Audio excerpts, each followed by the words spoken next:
Magandang araw mga boss, itest ko muna itong sasakyan ni customer kung ano sira dito sa pang-ilalim niya. Kasi nung magpunta siya rito sa bahay, naku po, nabili niya na lahat ng pyesa na napapalitan. Gaya ng shock absorber, sira daw. Tapos yung wheel bearing, may kalug na raw. Kaya sama kayo sa pag-rotis mga boss kung totoo nga yung chismis. Buksan ko lang po yung Opo. Hindi, sir, basta na mo sir para maring natin maraming hams dito sa daanan natin. Yan. Yuyug-yug yan kapag dumaan ka sa humps. O, sa likod malakas, di ba? Tama, sa likod. Yung shock. Makapasin mo naman, gagalaw yung ano mo. Hindi siya malambot na yung shock. Pero sa harap para matigas pa eh. Tingnan mo, subukan mong biglain. Ayon kasi sa mekaniko na pinagpa-check up ni customer, itong apat na shock absorber niya, kailangan na daw yung palitan. Pati yung dalawang wheel bearing dito sa harapan, kailangan na rin daw yung palitan. Pati daw yung shock mounting at kung ano-ano pang pyesa yung mga binabanggit sa akin ni customer. Pero sa nakita ko naman, shock absorber lang sa likod ang may problema. O, yan o. Okay pa yung shock sa harap, sir. Okay pa? Mabili ka agad. Eh kasi sabi dun sa ibang lista, sir eh. Oo. Sir, kanan.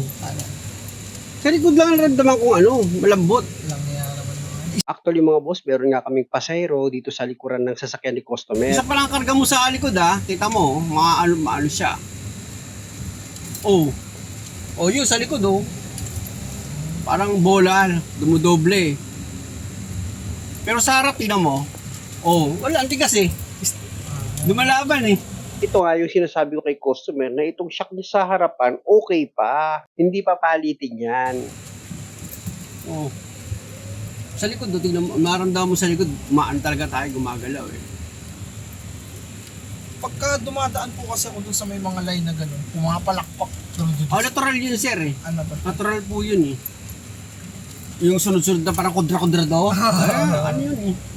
Lahat naman ng sakyan, ganun eh. Ang dito mo mabasihan talaga sa humps. Kasi papalo yung shock mo dyan eh. Aangat kang bigla eh. Kasi nga, pag sira ang shock absorber, ramdam mo agad yung lagutok or kalampag o kaya pagpuga ng sasakyan mo pag dumaan ka sa humps. Buti ako, kita mo wala oh. Sa likod. Ang naramdaman ko. Kaya sabi ko kay customer, walang problema dito sa shock sa harap. Wala pa sir, kahit nga sa pangilalim mo nga, wala kang maraming masira eh. Bakit ganun? Eh, kasi sabi dun, sir. Hindi, ibig sabihin bakit palang ano, hindi mo ba siya sadong ginamit sa mga lubak-lubak to? Ay, personal po. Personal po. Maganda yung dinadaanan mo, no? Wala. Maingat lang po siya. Maingat lang sa mga... Oh, kanan. Wala tayong lagutok oh. Wala akong lagutok na rinig eh. Sa likod lang talaga, malambot yung shock. Malambot lang pero di naman Ayun po nasagat. yung... Ha? Di naman sumasagat. Ito, sir Ray, sir Ray. Dadaan kami sa guhit-guhit mga boss. Oh, ano problema doon? Ganyan naman talaga. Matigas pa kasi yung shock mo eh. Kung malambot na yan, marinig mo dyan yung kalampag ng ano, sasakyan mo. At para matigil na yung usapan, sinabayan ko si customer na kung gusto mo talagang palitan yung apat na shock, papalitan ko na lang. Imagine mo yan, galing ang ibang lista, yan ang mga sinabi. Kaya bumili ako ng pesa, sa inyo ko pagagawa. O, tingnan nyo, loko-loko talaga yung mga taga dun sa amin. Kasi yung mga ganitong problema mga boss, ilang beses ko nang na-experience yan eh. Sir, may 2017 din akong ginagawa kasi. Ang pinalitan ko pa rin sa kanya, huli lang, shock absorber kung napanood mo yun. Napanood ko yun. Napanood ko po yun. Nilagyan ko Kaya pa nga ng ano eh, ng lifter yung likod dahil nga sa ang dami niyang kinakarga sa likuran eh. ako naman po, laging dalawa lang kami ni misis ko. Ah, hindi ka nag-ano pa sa likod, dalawa pa sa hero. Hindi Kasi po yung shock sa masyado. likod, mono lang yan eh. Hindi po masyado. Kasi bira po naman kaming lumabas ng pamilya. Pero ito po, nagreklamo eh, nung dinrive eh, sabi, o siya parang parang walang shock ah. Eh kaya naman pala, siguro nung pina-check up niya, sabi niya dun sa mag-check up na, tignan mo nga kasi sabi sa akin, sira na daw yung mga shock ko eh. Eh sabi naman nung check up, oo, sira na lahat, patay. Kaya ako po talaga lalayo ako eh, para lang po kanan. sigurado eh. Pero pag pinalitan po yung apat nito, gaganda ho, magaganda naman ang performance nito. Ang sagot ko sa customer, eh hindi naman kasi sira yung shock dito sa harapan. Eh bakit ko kailangan siyang palitan? Pwede namang gumanda yung performance niya na yung likuran lang ang papalitan ko ng shock absorber. In short, sa ibig kong sabihin, pwede namang mawala yung problema na hindi na kailangan pang palitan yung shock absorber dito sa harapan, kundi yung shock absorber lang dito sa likuran. Siya nga pala mga boss, bago ko simulan yung trabaho, may isa akong napansin sa makina ni customer. Nang inangat ko yung hood niya, hindi normal yung init, na alam na pala yun ni customer. Kaya pala may dala na siyang kulan. Kaya ito kanina, ramdam ko agad pagbukas natin ng hood. Opo. Hindi normal yung init eh. Buti lang ako, bumili ka na ng kulan. Opo. Ano po, napanood ko na po yun. Bumili nga rin po ako ng Absolute para yun na lang po yung pang-flashing nyo. Oo. Kasi Ito, po, bumili ka. ang sabi nyo po kasi, mas maganda po to, mas, sa totoo lang po, okay po to na tubig lang. Pero mas gusto ko po na, ano po yun, yung sabi nyo na tubig, yung Flashing distilled water. distilled water. Kung may budget po kayo, bili na lang din po kayo ng distilled water. Pero pwede din yung mineral. Ganyan. Tapos nga, pwede. Oh, pwede. Yung mga nagmamatalino lang naman ang bawal eh. Pero wari may alam eh. Alam mo yung tao kasi nakabasa ng kaunti. Pinagyayabang niya na yun. Kaya alam, hindi natututo. Makabasa ka ng kaunti, di magpasalamat ka sa Diyos. Hindi yung pagyayabang mo agad. Sabi, hindi pwede yan. May ganun kasing tao mga boss, nakabasa lang ng kaunti, kahit di niya naman naintindihan, i-comment niya na. Kahit mali naman at wala naman siyang maipakitang video. Dito sa ginagawa ko mga boss, ituturo kay customer kung paano magpalit ng kulan dito sa radiator. Siyempre, tanggalin niya muna itong air filter box. Meron lang naman itong 2 bolt na number 12. Tapos luwagan niya yung clamp at kung makikita nyo, natanggal ko na itong air filter box. Kulang na lang po sabihin nyo, dyan na kayo magpagawa. Oo, Ano ba kayo? Punta ba kayo ng punta dito? Kaya nga kasi layo-layo sa akin, tapos dito pa kayo pupunta. Sir, iba. Hindi naman sa itinataboy ko kayo mga bossing, kaya lang nangihinayang ako sa pagod nyo, lalo na yung malalayo. Tingnan nyo sir, first time natin mag-dip, pero nanonood lang ako sa inyo. Mm. Pero yung tiwala, pupunta po ako sa inyo. Kahit saan lupalo po kayo, basta baylan. Ay na, puntahan ko po kayo. Iba po kasi talaga yung tiwala. Ano po talaga sa tao. Pag may tiwala sa tao, iba po. Ayan, drain plug niya, oh. Tatanggalin mo lang yung nakaharang ito na cover, oh. Opo, napanood ko Tapos rin po yan sir. ito, luwagan mo na to. Siyempre, gaya ng ginawa ko, pinalamig natin ng ilang minuto, di ba? Nakita mo naman, hindi yung bigla ka lang magbubukas. Oh. Ayan. Ayan, oh, kita mo, yung takip niya, oh. Ano na yan eh, yung may marka na yan, ayun na, sobrang sa gamit eh. Opo. Kaya ang ano yan, makikita mo yung gilid, ayan oh. Oh. Bibili Wala tandaan yan, ayan oh, kinakalawang na oh. Pumapatak yan eh, tumutulo, ayan oh, kita-kita naman. Sige po. Eh, napaka-importante yung radiator cap, pinapalitan din yan. Ako na lang po papalit kasi ginagawa. Madali lang naman yung palitan yan Hindi po eh. ako sa kasa. Hindi ka sa kasa nito, sa kasa ka lang bumili. Opo, sa kasa na po. Kailan ka ba huli nagpalit nito? Yan pa po yung Oh, original. ikan ka, original di kabit mo. Wala pa po napalitan po talaga. Ha? Wala pa po. Ito pa lang pong brake Ayan pala, brake Kakapalit master. pa lang. Eh, Tapos, mamaya, ito po. pinapalitan mo yan. Baka mamaya, pwede lang sa linis yun eh.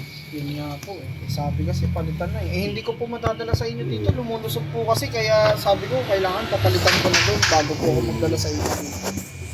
Yung mga mabait po. Yan, dahil wala siya tumutulo, balik mo na itong drain plug.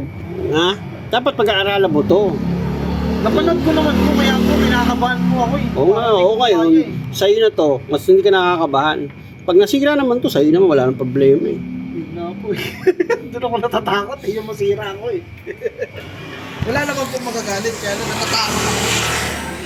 Napanood ko na po yan. Yung ginanyan ko. Pero parang kinakabahan pa rin ako.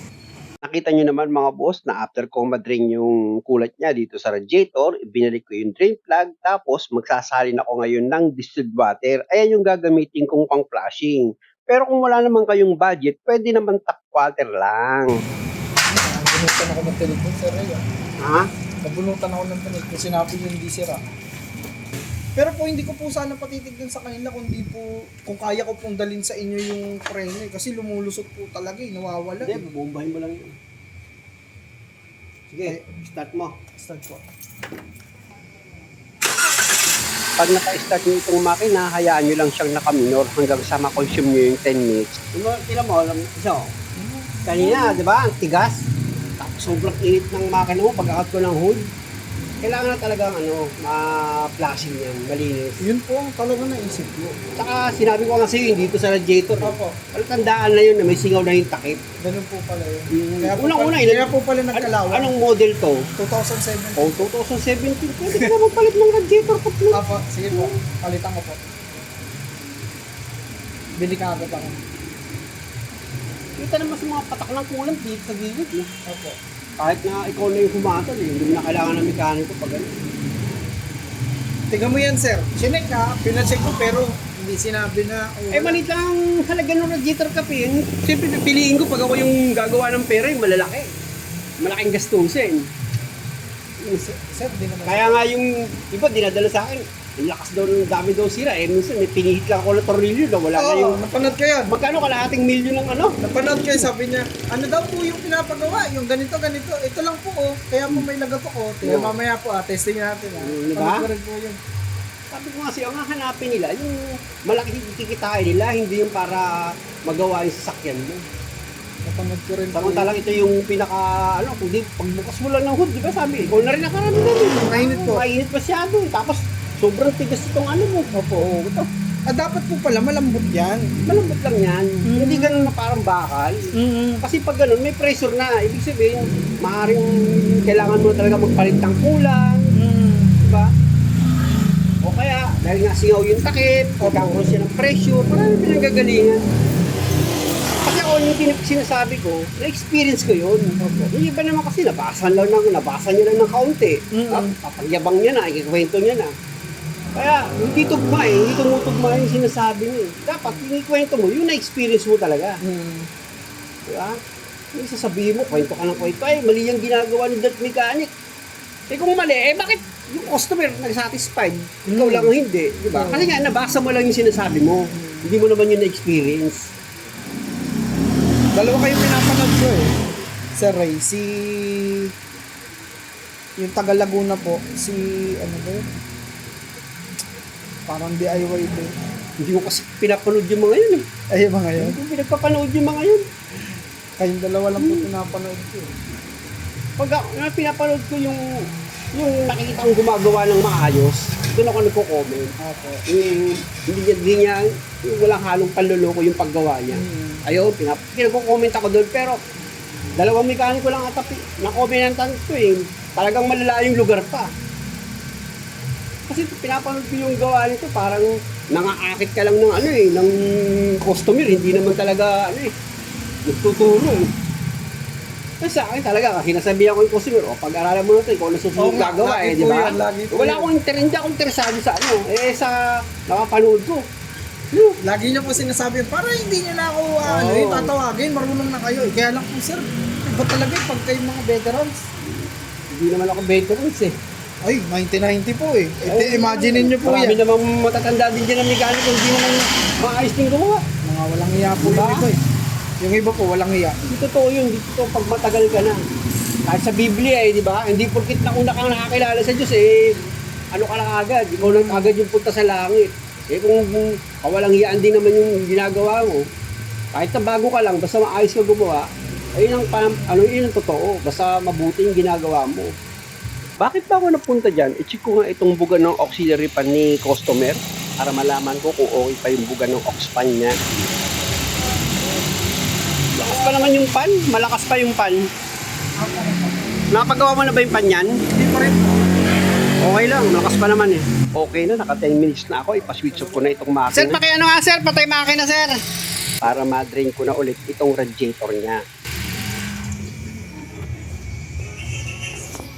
Yung kayang mga transmission support nito sir, sira kaya? Hindi, nag-rotis na tayo sir. Wala akong narinig na ano. Okay po. Mga wino-worry lang po. Yan. Pag ganyan galing sa andar, huwag mo agad hugutin yung ano ha. Bubulwak sa kamay mo yung mainit. Ganyan, pasingawin mo lang muna. Di ba? Ayan, ganyan lang muna. Yan, pag nakita mo konti tumutulo, tsaka mo ngayon tuluyan tanggalin. Siyempre, hindi maiwasan talaga mapasok ka dyan. Pero, mas the best na wag mo agad biglang hugutin to na galing sa andar. Di ba? Walang tumulo na ano. Pag natanggal mo na yan, tsaka mo ngayon tanggalin itong cap. Ganyan lang ng pag-drain ng radiator eh. Tulo ngayon niya na malakas, oh.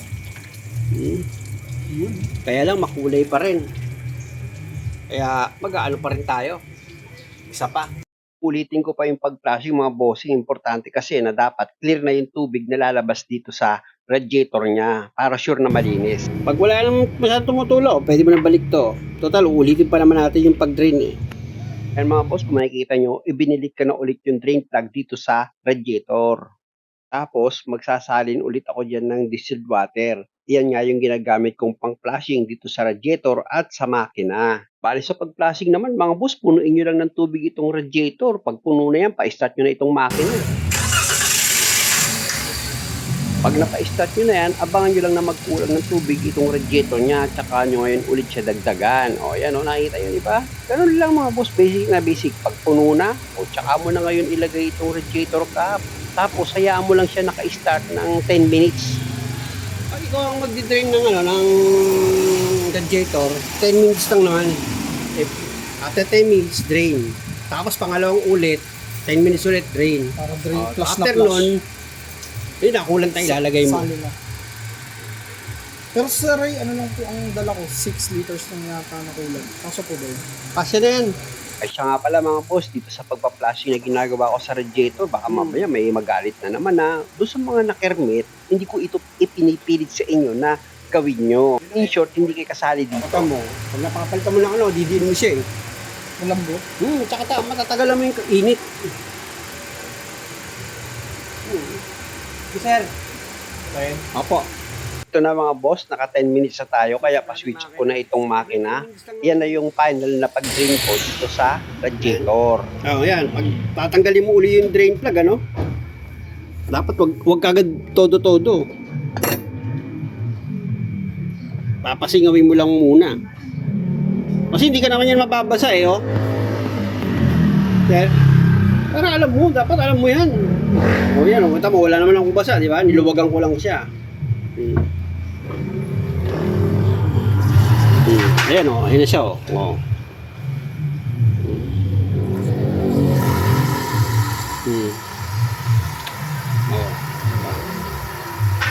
Malinis na. Wala nang kulay.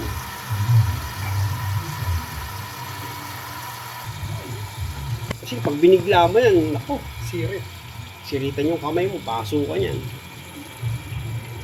Kita mo yung pressure, ang lakas Di ba? Kaya pag tinanggal mo agad yung takip, paso ang kamay mo niyan, laknos. Siya nga pala mga boss, kung mapapansin nyo, di ba? Dinahandahan ko itong paggawa ko ng video para nga mas maintindihan nitong customer at sa susunod siya na yung gagawa. Kaya pasensya na ulit, sana pakiabangan nyo lang sa part 2. At sana rin nakakuha kayo ng idea. At kung okay lang sa inyo, pa-subscribe naman itong channel ko. Maraming salamat ulit.